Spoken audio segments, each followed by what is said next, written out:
যতবার তুমি ভেঙে পড়ে যাবে, যতবার পরাজয়, ততবার দেব সাহস জন্ম, দেব এসোই বাংলার আশ্রয়। আজও এসেছি কিছুটা সাহস দিতে, কিছুটা আশ্রয় দিতে, কিছুটা পথ দেখাতে। তোমাদের রাত পেরোলেই নিট এক্সাম অর্থাৎ বায়োলজি, ফিজিক্স, কেমিস্ট্রি নিয়ে তোমরা মেডিকেল এক্সাম দিতে চলেছো এবং সেখানে তোমাদের বেশ কিছু গুরুত্বপূর্ণ তথ্য যেগুলো এক্সাম হলে যাওয়ার আগে এবং এক্সাম হলে গিয়ে মাথায় রাখা উচিত, সেই সমস্ত তথ্যগুলো আজকে পরিবেশন করব। আজকে তোমাদের সাথে আছি আমি অর্থাৎ তোমাদের আমিনুর স্যার এবং সাথে আছে তোমাদের এমএসজি স্যার, মণিশঙ্কর স্যার। আমি প্রথমে এমএসজি স্যারকে প্রথমেই ডেকে নেব।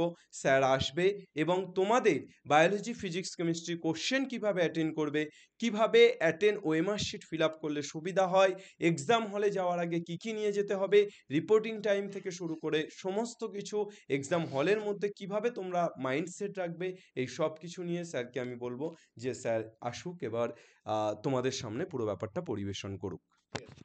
হ্যাঁ, ওয়েলকাম স্টুডেন্ট। মোটামুটি সবারই প্রিপারেশন ঠিকঠাক রয়েছে আশা করা যায়। এবার যেটা বলার সেটা হলো যে তোমরা জানো যে এটা একটা 3 ঘন্টার একটা এক্সাম। হ্যাঁ, এবার অনেকের মাথায় এই চিন্তাটা তোমাদের আসে যে কোনটা দিয়ে আমরা আগে শুরু করব, বায়োলজি দিয়ে শুরু করব, কেমিস্ট্রি দিয়ে শুরু করব, না ফিজিক্স দিয়ে শুরু করব। এটার এরকম কোনো বাধ্যবাধকতা নিয়ম নেই যে তোমাকে ফিজিক্স দিয়েই শুরু করতে হবে বা বায়োলজি দিয়েই শুরু করতে হবে।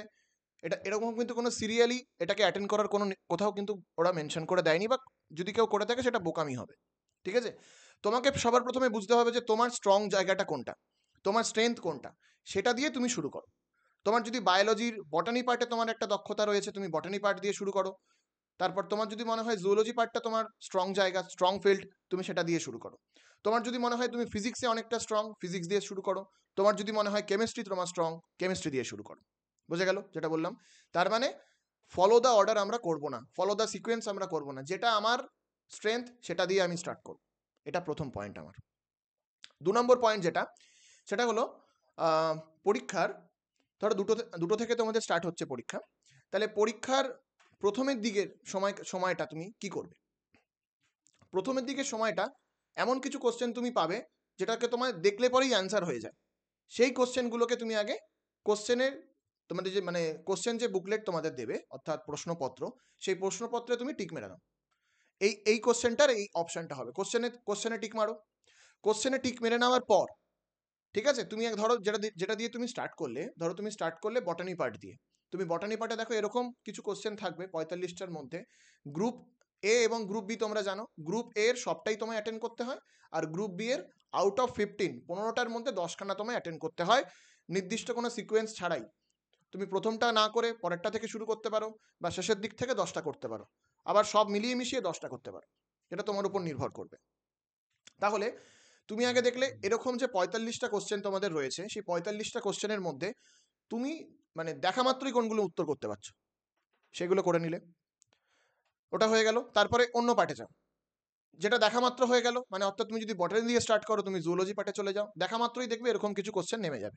সেই কোশ্চেনগুলো হয়ে যাওয়ার পর তুমি এবার ওয়েমারটা ফিল করো, ভালো করে দেখে দেখে ওয়েমারটা ফিল করো। জুওলজির জন্য জুওলজি সেকশন থাকবে, বটানির জন্য বটানির সেকশন থাকবে, গ্রুপ এ নিচে থাকবে, গ্রুপ বি ওপরে থাকবে, গ্রুপ এ গ্রুপ বি অন্য পার্টের জন্য। ফিজিক্সের জন্যও দেখবে গ্রুপ এ গ্রুপ বি, কেমিস্ট্রির জন্যও থাকবে গ্রুপ এ গ্রুপ বি, এরমভাবে থাকবে। তার মানে যেটা বললাম, প্রথমে যদি তুমি বায়োলজি দিয়ে স্টার্ট করো, জুওলজি বা বটানি কিছু দিয়ে একটা স্টার্ট করছো, তাহলে সেটার যেগুলো সব ম্যান্ডেটারি কোশ্চেন সেগুলো তুমি দেখে নিচ্ছ, প্লাস 15টা থেকে যে 10খানা করতে হবে গ্রুপ বি পার্টের, সেখানেও তুমি চিহ্নিত করে নিচ্ছ যে এগুলো আমার দেখা মাত্র হয়ে যাচ্ছে। তারপরে তুমি সেটা ওএমআর ফিল আপ করে নাও। এবার দেখো, কোশ্চেন যখন তুমি পড়ছো সেই সময় মনে হচ্ছে যে কিছু কোশ্চেন আমাকে ভাবতে হবে, ভাবা কোশ্চেনগুলো টিক মেরে রাখো, যে এটাকে আমি একটু পরে টাইম দেবো। আগে যেটা দেখা মাত্র নেমে যাবে সেইগুলোকে আগে তুমি তোমার আয়ত্তে নিয়ে আসো এবং ওএমআর ফিল আপ করে দাও। তারপরে যে কোশ্চেনগুলো ভাবতে হবে, ভাবার জন্য সময়টা রাখো, পরের সময়টা। অর্থাৎ কখনোই কিন্তু এরম করবে না যে কোশ্চেন দেখলাম দেখেই ওএমআর ফিল আপ করলাম না। প্রথমে কোশ্চেন দেখবে, কোশ্চেন যে শিটটা থাকবে বা বুকলিট যেটা থাকবে বা প্রশ্নপত্র যেটা থাকবে, সেখানে আগে টিক মারো। ঠিক আছে, তারপরে মার্ক করে রাখো যে এই কোশ্চেনটা আমায় ভাবতে হবে, সেটা তুমি একটু পরে দেখো। তারপরে তুমি ধরো যদি ফিজিক্স দিয়ে স্টার্ট করো, কিছু কিছু জিনিস দেখবে যে ফিজিক্স তোমার মানে জানার মধ্যে পড়ে গেল, অল্প কিছু ক্যালকুলেশন করে বেরিয়ে গেল, সেগুলো চটপট আগে টিক মেরে দাও যে এটার অ্যান্সার এটা, এটার অ্যান্সার এটা।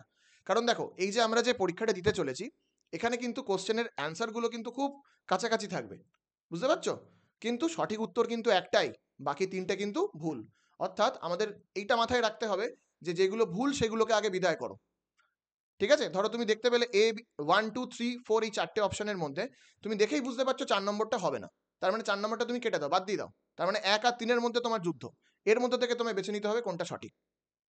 ঠিক আছে, অনেক সময় কিছু প্রশ্ন থাকে উত্তরকে দিয়ে আমরা প্রশ্নটাকে যদি আমরা ভেরিফাই করি তাহলে অনেক সময় সলিউশনটা হয়ে যায়।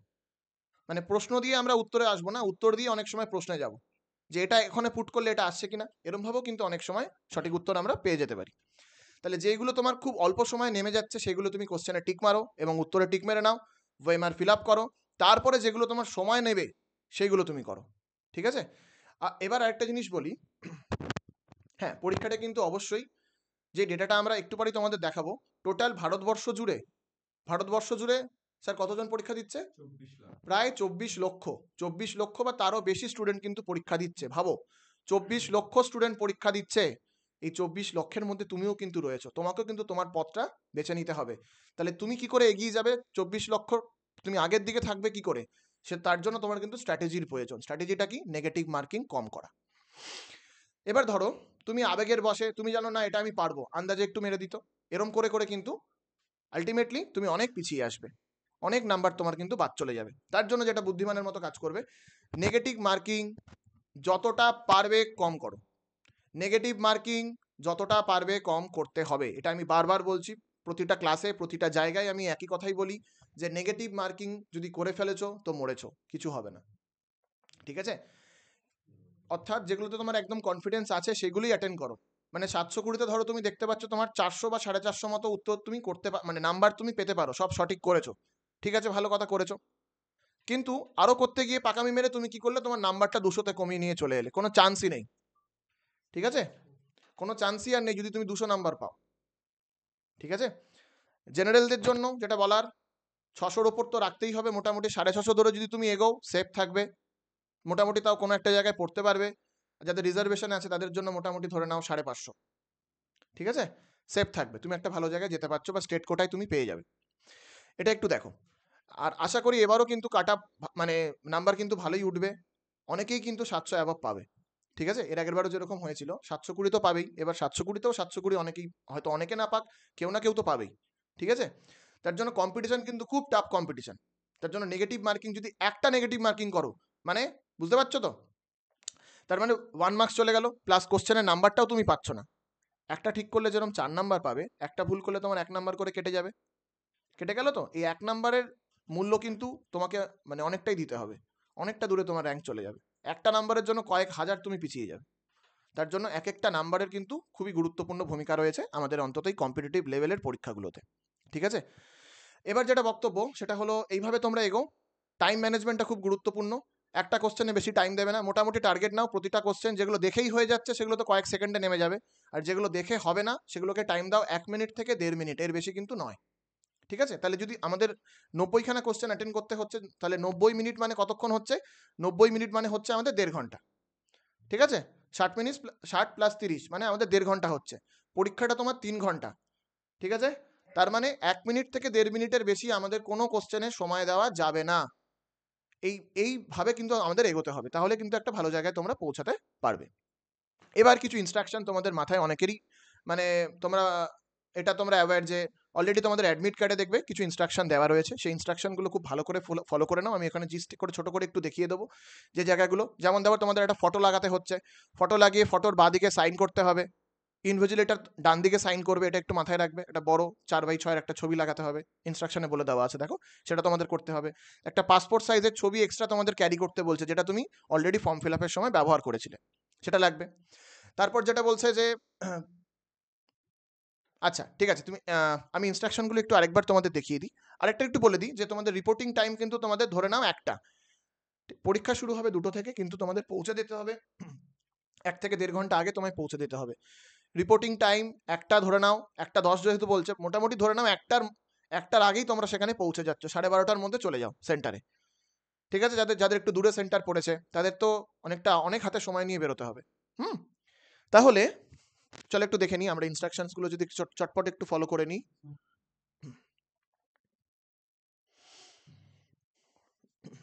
ইনস্ট্রাকশনসগুলো আমরা একটু ফলো আপ করে নিই। তাহলে দেখো সবার প্রথমে যেটা বলছে, দেখো candidates appearing the examination should download the admit card and the check photograph signature and the roll number barcode. These details are crucial for the identification and verification purposes during the examination. প্রথমে দেখবে ছবি ঠিকঠাক এসছে কিনা, তোমার নাম ঠিকঠাক এসছে কিনা, বারকোড ঠিক আছে নাকি, রোল নাম্বার সিগনেচার এগুলো দেখে নিতে বলছে। তারপর বলছে the candidate should reach the examination center at the time indicated against the reporting or entry time at the center in the admit card. admit card এ তোমাদের যে রিপোর্টিং টাইম বলেছে মোটামুটি ধরো 1:10 বা 1টা বলেছে, তার ধরে নাও আরো আধ ঘন্টা আগে তুমি সেখানে সেন্টারে পৌঁছে যাবে। হতেই পারে ধরো গাড়ি পাচ্ছ না, একদম হাতে হাতে টাইম নিয়ে বেরোবে না, একটু হাতে সময় নিয়ে বেরোবে, ঠিক আছে? মানে খুব অল্প অল্প সময়ের মধ্যেই পৌঁছে যাবো কাছাকাছি সেন্টার, এরকম গাফিলতি করো না, অনেক বিপদ হতেই পারে। ধরো দেখা গেল যে এত ছেলে মেয়ে পরীক্ষা দিচ্ছে, তো গাড়ি ধরো নাওই পেতে পারো, তখন কি করবে? গাড়ির লাইনে দাঁড়িয়ে থাকতে হবে, টাইম চলে যাবে, হাতের সময় নিয়ে বেরোবে। 3 নম্বর, candidates will have to wait for the instruction from the invigilator and do not get up from your seat until advised. আরেকটা জিনিস একটু বলে দিই, যে যখন তুমি ওয়েমার ফিল আপ করবে, ধরো কিছু বুঝতে পারছো না, অবশ্যই কিন্তু যে পর্যবেক্ষক রয়েছেন তাকে জিজ্ঞাসা করো যে স্যার বা ম্যাডাম এটা আমি বুঝতে পারছি না, এটা একটু বলুন। নিজেরা কিন্তু না জেনে পাশের বন্ধুর থেকে দেখে পাকামি মেরে নিজেরা কিছু ফিল আপ করো না। ওয়েমার যদি একবার কিছু ভুল করো সেটা কিন্তু ঠিক করার আর জায়গা নেই, ঠিক আছে? এটা মাথায় রেখো। তারপর candidates are advice to verify the location of the examination venue. এটা তো বলেই দিচ্ছে, তোমরা অলরেডি করে ফেলেছো, কারণ আমরা কালকেই পরীক্ষা, আমরা সময় পাইনি, আজকেই এটা দেওয়ার চেষ্টা করছি। মানে বলছে যে আগের লোকেশনটা আগের থেকে যাচাই করে নাও কোথায় রয়েছে। No candidate would be allowed to enter the examination centre without admit card, valid ID proof and proper frisking. মানে অ্যাডমিট কার্ডটা তোমায় সুন্দরভাবে নিয়ে যেতে হবে, ছবি টবি লাগিয়ে নিয়ে যাবে, সাইন করে নিয়ে গেলে। তারপর বলছে একটা ভ্যালিড আইডি প্রুফ নিতে হবে। দেখো ওদের ওখানে ভ্যালিড আইডি প্রুফের মধ্যে অনেক কিছু বলেছে, তুমি আধার কার্ড নিতে পারো, ঠিক আছে? অ্যান্ড প্রপার ফ্রিস্কিং, যে সমস্ত নিয়মগুলো বলা হয়েছে, যে কী ধরনের ড্রেস তুমি পরবে, কোনো রকম ওয়াচ নেবে না, কোনো রকম ইলেকট্রনিক গ্যাজেট তুমি ব্যবহার করতে পারবে না, তুমি মোবাইল নিতে পারবে না, এগুলো তো আমরা জানি, ঠিক আছে? তারপর এই যে জিনিসগুলো, এগুলো কিছু নিয়ে যাবে না। মেয়েদের ক্ষেত্রে কোনো রকম অর্নামেন্টস তোমরা পড়ো না। হ্যাঁ, তোমরা এটা কিন্তু বিয়ে বাড়িতে যাচ্ছ না, পরীক্ষা দিতে যাচ্ছ, এটা মাথায় রেখো, ঠিক আছে? খুব সুন্দর সেজে গুজে চলে গেলে কোনো দরকার নেই। এমনভাবে যাও, ঘরে যেরকম থাকো একদম সিম্পলভাবে যাও, যেই ড্রেসটা পরে তুমি মানে রিল্যাক্স ফিল করবে ওরকম জামা প্যান্ট পরো, কারণ প্রচুর গরম, ঠিক আছে? মানে জামা প্যান্ট ক্যারি করার দিকে যাতে মন না চলে যায়, পরীক্ষার দিকে যেন মনটা থাকে, হ্যাঁ, এরকম পরো। তারপর এটা বলেছে all appearing candidates will have to carry this item to exam hall: personal transparent water bottle। দেখো গরমকাল, ঠিক আছে, জলটা অবশ্যই ক্যারি করো। ট্রান্সপারেন্ট ওয়াটার বোতল, মানে ট্রান্সপারেন্ট ওয়াটার বোতল বলতে মানে এটা মাথায় রাখো, ওয়াটার বোতলটা কিন্তু এরকম স্বচ্ছ হবে, মানে এপার থেকে ওপারে দেখা যাবে, ঠিক আছে? কখনোই কিন্তু কোনো রকম কালারফুল বোতল নিও না, বা স্টিলের এখন যে বোতলগুলো বেরিয়েছে সেরকম কোনো বোতল নেবে না, এরকম বোতল আশা করি নিও না। সাদা প্লেন জলের বোতল, যদি বিসলেরির জলের বোতলটা ধরো তুমি একটা বোতল কিনেছো, ধরো নিয়ে যেতে ভুলে গেছো, যদি তুমি এরম বোতল কেনো, বোতল কিনলে কি করবে, ওর যে লেভেলটা ছিঁড়ে ফেলো, ঠিক আছে? প্লেন ট্রান্সপারেন্ট বোতল রাখবে, এটা মাথায় রেখো জানো, হ্যাঁ? ধরো তোমার প্রচুর দামি বোতল রয়েছে, তুমি নিয়ে চলে গেলে, ওটাকে নিয়ে কিন্তু ঢুকতে দেবে না, দরকার হলে তুমি 10 টাকার বোতল কিনে ওপরের লেভেলটা ছিঁড়ে ফেলো। তারপর বলছে কোথায় গেল, হ্যাঁ, additional photograph same as uploaded on application form. হ্যাঁ, একটা ছবি রেখে দাও, অনেক সময় ওদের সেন্টার থেকে যে ওদের যে ডেটাবেসটা থাকে, যে কাগজটা তোমাদের রিপ্রেজেন্ট করা হয়, সেখানে যদি তোমার ছবি না থাকে, ছবিটা অনেক সময় নেয়, তার জন্য একটা এক্সট্রা ছবিও রেখে দেবে।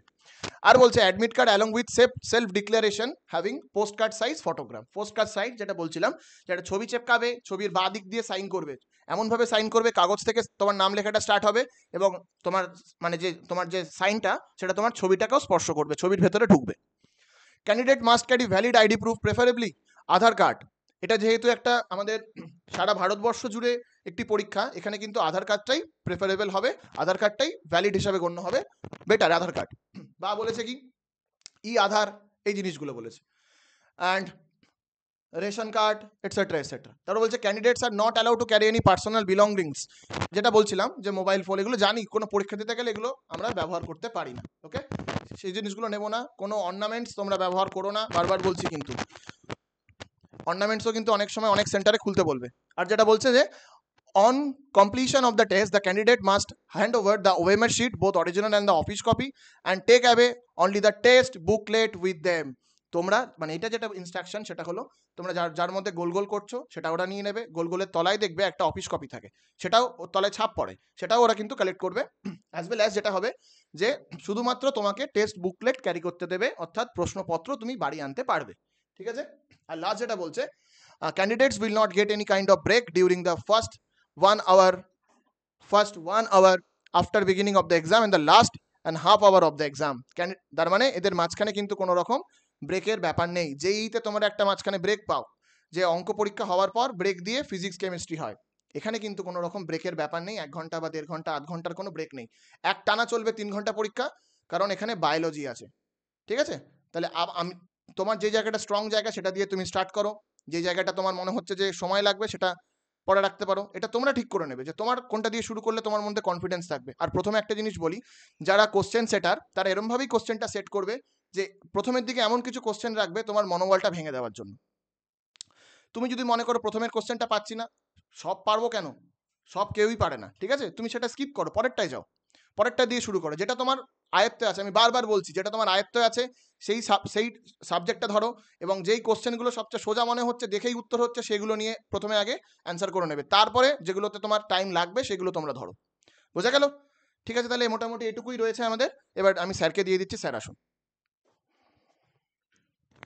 আহ, তোমাদেরকে প্রত্যেকটা বিষয়, প্রত্যেকটা জিনিস আমাদের এমএসজি স্যার খুব ভালোভাবে, মানে ইন ডিটেলস পুরো ব্যাপারটা তোমাদের সামনে রিপ্রেজেন্ট করলো, তোমাদের সামনে ইন ডিটেলস বিষয়টা রাখলো। আমি এই এর লোক নই, এদিক থেকে এমএসজি স্যার অনেক বেশি এক্সপেরিয়েন্সড। তো এমএসজি স্যার পুরো বিষয়টা তোমাদের সামনে উপস্থাপন করলো। আশা করি যেগুলো যেগুলো বললো সেগুলোকে মেনটেন করবে, সেগুলোকে তোমরা ফলো আপ করবে, এবং যে যে ইনস্ট্রাকশনগুলো বেসিক্যালি অ্যাডমিট কার্ডে দেওয়া আছে এমএসজি স্যার আরও ভেঙে বললো, সেগুলোকে মেনটেন করবে, সেগুলোই নিয়ে যাবে, এবং একদম নিখুঁতভাবে কালকে পরীক্ষাটা কিন্তু দিতে হবে। আমি জাস্ট যেটা বলতে চাই সেটা হচ্ছে যে তোমাদের একটা কথা পরীক্ষার আগের দিন রাত্রে আমার বলতে খুব ইচ্ছে করছে, সেটা হচ্ছে তোমরা কিন্তু যেটা মেনে নাও সেটাই কিন্তু তোমাদের সাথে হয়। Mindset is a big role. তোমার জীবনের প্রত্যেকটা মুহূর্তে তোমার মাইন্ডসেট কিন্তু অনেক বড় রোল ফলো করে। যারা আগে থেকে মন থেকে মেনে নেয় হেরে গেছি, একমাত্র তারাই হারে। যারা আগে থেকে মন থেকে মেনে নেয় না হেরে গেছি, যারা লড়াই করার ক্ষমতা রাখে, যারা এই মাইন্ডসেট নিয়ে লড়ে যে হার জিত পরে, আগে আমি লড়বো আমার সবটা দিয়ে, তারাই কিন্তু লড়াইটা জেতে। সুতরাং তোমরা যদি এই বছরের ক্যান্ডিডেট হও, অর্থাৎ এই বছর উচ্চ মাধ্যমিক দিয়ে থাকো, মাত্র 2 মাস সময় পেয়েছো, সেই 2 মাসে তোমরা প্রিপারেশন নিয়েছো। তোমরা যদি এটা ভাবো যে 2 মাস তো সময় পেয়েছি আমার দ্বারা হবে না, তাহলে কিন্তু সত্যিই হবে না। তোমরা যদি এটা ভাবো যে আমি তো সারা বছর পড়েছিলাম বোর্ডসের জন্য, এই 2 মাসও আমি আমার সবটা দিয়ে প্রিপারেশন নিয়েছি, আমি পারবো, যারা 1 বছর ল্যাপস দিয়ে নিট দিচ্ছে তারাও যেমন পারবে, আমিও তেমন পারবো, এই মাইন্ডসেট যদি তোমার থাকে তাহলে তুমি কিন্তু পারবে। এমন অনেক স্টুডেন্ট আছে আমার জানা, যারা কারেন্ট ইয়ারেই নিট ক্র্যাক করে দিয়েছে। সুতরাং পসিবল।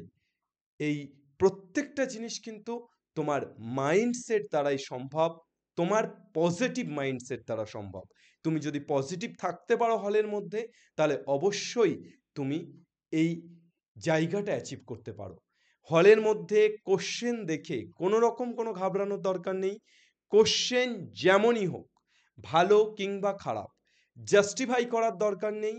অন্তত যেগুলো পারবে তুমি, অবশ্যই তুমি যদি পড়াশুনো করে থাকো, তুমি যদি রীতিমতো পরিশ্রম করে থাকো, তাহলে কোশ্চেন যতই টাফ হোক তুমি কিছু না কিছু প্রশ্ন পারবেই। সুতরাং সেই প্রশ্নগুলোই দিয়ে এমএসজি স্যার বললেন যেগুলো তুমি পারবে সেই প্রশ্নগুলো দিয়েই তুমি তোমার এক্সাম শুরু করো, সেই প্রশ্নগুলোই প্রথমে করো। এমন কোনো মাথার দিব্যি নেই যে প্রথম প্রশ্নটাই প্রথমে করতে হবে। সুতরাং তোমরা যেটা পারবে সেটা দিয়ে শুরু করো। চেষ্টা করো যেগুলো একদম অ্যাবসলিউটলি কারেক্ট অ্যান্সার হবে, যেগুলো তোমার একদম মানে ঠিকঠাকভাবে কারেক্ট তুমি ভাবছো সেগুলোই অ্যাটেন্ড করার। যেগুলো নিয়ে ডাউট আছে, যেগুলো তোমার মনে হচ্ছে যে কি হবে জানি না, সেগুলোকে একটু স্কিপ করে যাওয়ার। এই চেষ্টাটা করো। তার কারণ যেহেতু নেগেটিভ মার্কিং আছে, সেহেতু তুমি যদি ডাউট আছে যে প্রশ্নগুলো সেগুলো অ্যাটেন্ড করতে যাও, ভুল হলে কিন্তু তুমি নেগেটিভ মার্কস পাবে এবং সেখানে কিন্তু তোমার র্যাঙ্কটা পিছিয়ে যেতে পারে। সুতরাং এমএসসি স্যার বললেন, পুরোটাই তো বলে দিলেন। 24 লাখ ছেলেমেয়ে তোমার সাথে কাল কম্পিটিশন করবে। সুতরাং তুমি কি করবে সেটা ডিপেন্ড করছে একদম তোমার উপর। তোমার পরীক্ষার হলে তোমার যে টিচাররা পড়িয়েছে তারা কেউ যাবে না, তোমার বাবা-মা যাবে না, তোমার দাদা-দিদি যাবে না। পরীক্ষার হলে শুধু যাবে তুমি আর তোমার পজিটিভ মাইন্ডসেট। এবং এই তুমি আর তোমার পজিটিভ মাইন্ডসেটের মধ্যে যদি ব্যালেন্স থাকে, তুমি যদি ব্যালেন্স করে রাখতে পারো ওই ৩ ঘন্টা, তাহলে ওই ৩ ঘন্টা তুমি আগুন লাগিয়ে আসতে পারো। প্রত্যেকটি ক্রিকেট থেকে ফুটবল সমস্ত জায়গায় যারা জেতে, তারা এই নয় যে ভালো খেলতে পারে বলে জেতে। অপোজিট যে টিমটা থাকে তারাও কিন্তু ভালো খেলতে পারে। তারা জেতে এই কারণে যে তাদের মাইন্ডসেটটাই আগে থেকে জিতে গেছে। সেই জন্যই তারা জেতে। তোমরা এই মুহূর্তে আইপিএল চলছে, আইপিএল যদি দেখো প্রত্যেকটা টিম সমানভাবে, প্রত্যেকটা টিম খুবই এফিসিয়েন্ট এবং প্রত্যেকটা টিম খুব শক্তিশালী। তারপরও তারাই জিতছে যারা ভেবে নিয়েছে যে আমরা জিতব। এটা তোমাদেরকে মনে রাখতে হবে যে তোমাদের এক্সাম হলে ঢোকার আগে ভেবে নিতে হবে যে এই লড়াইটা আমি জিতবো। তার কারণ আমি এই লড়াইটা লড়েছি। যদি তুমি না লড়ে এক্সাম হলে যাও, তাহলে তুমি কি ভাবছো না ভাবছো তাতে আমার কিচ্ছু আসে যায় না। তুমি যদি প্র্যাকটিস না করে, পরিশ্রম না করে, লেবার না দিয়ে এক্সাম হলে জাস্ট যাও, তাহলে তোমার জন্য আমার কথাগুলো নয়। আমার কথাগুলো তাদের জন্য যারা পরিশ্রম করেছে, যারা নিজের কাছে যতটা পারা যায় ততটা পড়েছে, যারা হয়তো ভালো কোচিং সেন্টার পায়নি, হয়তো কোনো ভালো ইনস্টিটিউশন পায়নি, কিন্তু তারপরও নিজের দক্ষতায় লড়েছে, যারা ইউটিউব দেখে পড়াশুনো করে লড়েছে, যারা খুব কম দামের কিছু ব্যাচ কিনে লড়েছে, যারা শেষমেশ একদম শেষ পর্যন্ত লড়েছে, আমার কথাগুলো শুধু তাদের জন্য। এবং আমি জানি, আমি বিশ্বাস করি এই ছেলে মেয়েগুলো যারা লড়েছে, যারা যেভাবেই হোক প্রতিকূল অনুকূল পরিস্থিতি থেকে যারা সত্যিকারের লড়াইটা করেছে, ২ মাস হোক, ১০ মাস হোক, ২ বছর হোক, যারা সত্যিকারের লড়াইটা করেছে, আমি এটুকু আশাবাদী তারা জিতবে। তার কারণ কোশিশ করনে वालों की कभी হার नहीं होती। তাই যারা কোশিশ করেছো, যারা লড়াই করেছো, যারা সংঘর্ষ করেছো, তারা অবশ্যই জিতবে, এটুকু আমি আশাবাদী। এবং এই আশাটা তোমাদের মধ্যেও থাকুক, এই আশার বীজটা তোমাদের মধ্যেও বপন করে দিয়ে গেলাম। কালকে সব্বাই আগুন লাগিয়ে এসো এবং সব্বাই এটা দেখিয়ে দিয়ে এসো যে বাংলা পড়বে, শিখবে এবং বাংলা সারা দেশের মধ্যে জিতবে। জয় হিন্দ।